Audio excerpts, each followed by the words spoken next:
ഇനി നമ്മൾ വീണ്ടും പത്തനംതിട്ടയിലേക്ക് പോകാം. പത്തനംതിട്ട സുജു ഒരു ആലപ്പുഴയിൽ നല്ലൊരു കാഴ്ച കണ്ടപ്പോൾ അതിലേക്ക് പോയെന്നേ ഉള്ളൂ. സുജുവിലേക്ക് തന്നെ എത്തുന്നു. എന്തൊക്കെയാണ് എപ്പോഴെവിടെയാണ് സുജു ഉള്ളത്? കൊട്ടിക്കലാശം അതിൻ്റെ പൊട്ടിക്കേറുന്ന സാഹചര്യത്തിലേക്ക് എത്തിക്കഴിഞ്ഞു അല്ലേ? തീർച്ചയായിട്ടും കൊട്ടിക്കലാശം അതിൻ്റെ ആവേശത്തിലേക്ക് കടക്കുകയാണ്. ഞാനിപ്പോൾ ഉള്ളത് പത്തനംതിട്ട നഗരമധ്യത്തിൽ തന്നെ. പത്തനംതിട്ട മുനിസിപ്പാലിറ്റി സ്ഥാനാർത്ഥികളുടെ റോഡ് ഷോയാണ്. നമ്മോടൊപ്പം പത്തനംതിട്ട യുവത്വം ആണ് പത്തനംതിട്ടയുടെ ഈ സ്ഥാനാർത്ഥി പ്രഖ്യാപനത്തിലുണ്ട്. അതിൽ പ്രധാനപ്പെട്ട അജിൻ SFIയിലൂടെ വളർന്നു വന്ന DF അജിൻ. തീർച്ചയായിട്ടും വലിയ വിജയപ്രതീക്ഷയാണ്. വലിയ ആവേശത്തിലാണ് ഈ ക്യാമ്പുകളെല്ലാം തന്നെ. പ്രത്യേകിച്ച് പത്തനംതിട്ട നഗരസഭ കഴിഞ്ഞ 5 വർഷക്കാലം നടത്തിയ സമാനതകളില്ലാത്ത വികസന പ്രവർത്തനങ്ങൾ പൊതുജനങ്ങൾക്കിടയിൽ വലിയ ചർച്ചയായിട്ടുണ്ട്.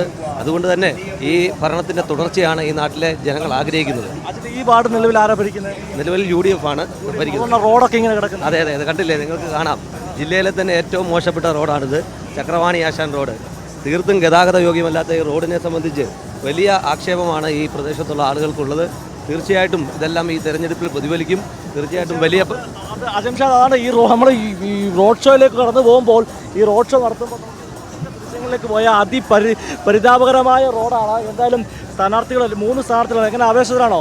വളരെ ആവേശകരമായ മത്സരമാണ് നടക്കുന്നത്. പത്തനംതിട്ട നഗരസഭയിൽ കഴിഞ്ഞ 5 വർഷം ഇടതുപക്ഷ ഭരണസമിതിയുടെ വലിയ പ്രവർത്തനങ്ങൾക്കുള്ള വോട്ടാണ് ഇപ്പോൾ നടക്കാൻ പോകുന്നത്. കഴിഞ്ഞ 5 വർഷം നടത്തിയ വികസന പ്രവർത്തനങ്ങൾ, നിരവധി വികസന പ്രവർത്തനങ്ങളാണ് പത്തനംതിട്ട നഗരത്തിൻ്റെ വിവിധ ഭാഗങ്ങളായി നടത്തിയിട്ടുള്ളത്. തീർച്ചയായും ഇടതുപക്ഷ മുന്നണിയുടെ പാനലിൽ മത്സരിക്കുന്ന 33 സ്ഥാനാർത്ഥികളും വിജയിക്കുന്ന പ്രതീക്ഷയാണ് ഞങ്ങൾ. തീർച്ചയായിട്ടും പത്തനംതിട്ട നഗരസഭയിൽ 33 വാർഡിലും വിജയം ഞങ്ങൾ പ്രതീക്ഷിക്കുന്നുണ്ട്. കാരണം സമാനതകളില്ലാത്ത വികസന പ്രവർത്തനങ്ങളാണ് പത്തനംതിട്ട നഗരസഭയിൽ ഇതുവരെ ഇല്ലാത്ത പ്രവർത്തനങ്ങളാണ് നടന്നു കഴിഞ്ഞ 5 വർഷക്കാലം ഉണ്ടായത്. അതിൻ്റെ ഒരു പ്രതീക്ഷയിലാണ് ഞങ്ങളെല്ലാവരും. നമുക്ക് ഈ ഇതിൽ ഇപ്പോൾ നൂറുകണക്കിന് വാഹനങ്ങളാണ് ഈ റോഡ് ഷോയിൽ പങ്കെടുക്കുന്നത്.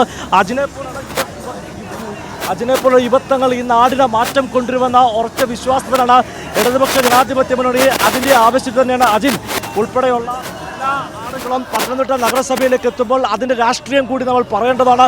ഒരു നഗരസഭാ ഭരണം LDFന് കിട്ടിയാൽ എന്ത് മാറ്റമുണ്ടാകുന്ന ചോദ്യത്തിന് ഉത്തരം പത്തനംതിട്ടയിലെത്തിയാൽ കാണാൻ സാധിക്കും. പത്തനംതിട്ടയിലെ നഗരസഭയുടെ കീഴിലുള്ള പ്രൈവറ്റ് ബസ് സ്റ്റാൻഡ്, തിരുവല്ലയിലെ പ്രൈവറ്റ് ബസ് സ്റ്റാൻഡിൻ്റെ അവസ്ഥ തീരെ മോശമാണ്.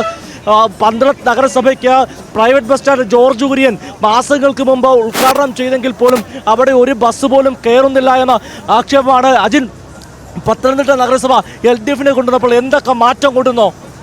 എല്ലാ സമസ്ത മേഖലകളിലും വലിയ വികസന പ്രവർത്തനങ്ങളാണ് നടന്നിരിക്കുന്നത്. ബസ് സ്റ്റാൻഡ്, ടൗൺ സ്ക്വയർ, അതുപോലെ തന്നെ മാലിന്യ സംസ്കരണം ഉൾപ്പെടെ വലിയ പദ്ധതികളാണ് ഈ മുനിസിപ്പാലിറ്റിയിൽ നടപ്പാക്കിയത്.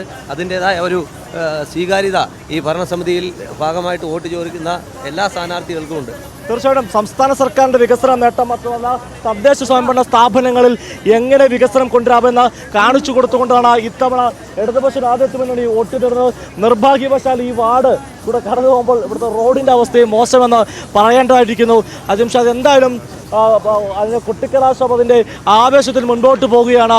അജിംഷാദ, തീർച്ചയായും അങ്ങനെ ആവേശ കൊടുമുടിയിലാണ് കേരളത്തിൻ്റെ വിവിധ രംഗങ്ങളിൽ നിന്നുള്ള, വിവിധ പ്രദേശങ്ങളിൽ നിന്നുള്ള വിവിധ കൊട്ടിക്കലാശത്തിൻ്റെ മുഹൂർത്തങ്ങളുടെ ദൃശ്യങ്ങളാണ് നാം ഇപ്പോൾ കൈരളി ന്യൂസിൻ്റെ സ്ക്രീനിൽ കാണുന്നത്.